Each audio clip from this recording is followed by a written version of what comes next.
السلام علیکم پلار. وعلیکم سلام. بیا دې څنګه چاپلوسي شروع کړې؟ خیرت خو به وي؟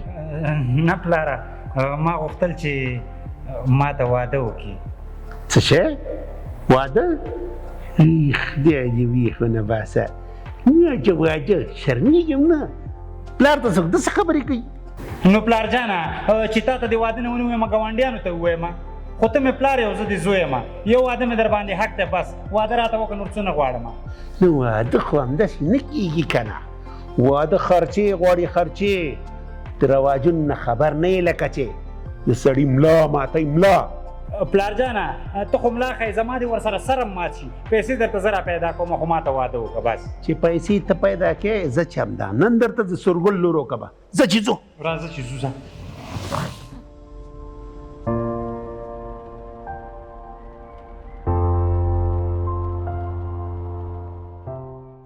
ښه، نو ته واده غواړې؟ والکه ګونګ خو به نه یې، خبرې وکړه. ژبه م لرم او خبرې م کولی شم. ښه سمه ده، تاسو داسې وکړئ چې نن لاړ شئ، سبا ته به راشئ، دسمال به م درکړم، نورې خبرې به م سره وکړو. ګوره سورګله، د دوستۍ کار دی چې ګزاره را سره وکړي. پردی لور خور ودول داسې اسانه خبره نه ده. ګورو به زه وایم چې د دسمال به دې کاکا نن راکړی و که نه، بیا به سبا ځئ ځئ بیا به سره ګورو. ځئ پلاره، راځه پلاره راځه.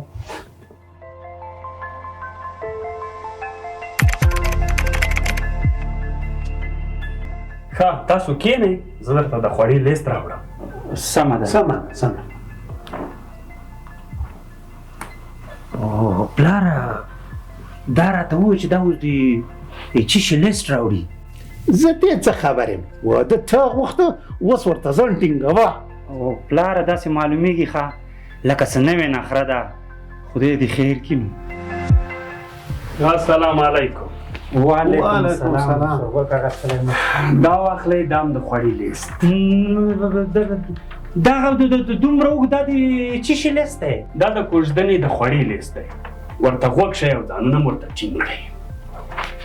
10 خرواره لرګي، 8 منه غوړي، 10 بوجۍ اوړه، 8 منه الوګان، 10 منه پیاز، 3 منه ممیز، 3 بوجۍ بوس د غوا لپاره، او تقریبا 10 کیلو داسې تنکي ماهیان، تقریبا 1 کارتن پوډر د جامو مینځلو لپاره، او په اخر کې 1 کیلو د سپږو دوا هم ورسره راوړئ، شاید په کور کې په کار راشي.